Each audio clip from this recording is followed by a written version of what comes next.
Tahun bilakah Akta Perlesenan Tenaga Atom diluluskan oleh Parlimen? 1984. Apakah itu isotop? Isotop tu adalah satu bahan yang mempunyai nombor proton yang sama tapi berbeza nombor neutron. Betul. Apakah kegunaan teknologi nuklear dalam perubatan? Salah satunya untuk mengesan kanser. Betul. Punya idea. Dia salah jawab.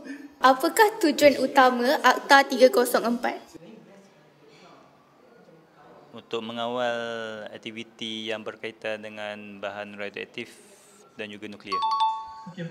Adakah sinaran mengayon boleh dilihat dengan mata kasar? Tidak. Betul. Alat yang digunakan untuk mengukur dos sinaran on the spot? Pendosimeter. Apakah yang dimaksudkan dengan OBTL? OBTL tu adalah orang yang bertanggungjawab terhadap lesen. Betul. Siapakah tokoh fizik terkenal yang dikenali dengan teori relativity? Albert Einstein. Betul. Apakah maksud IAEA? International Atomic Energy Agency. Betul. Pemecut zarah digunakan dalam bidang apa selain fizik teori?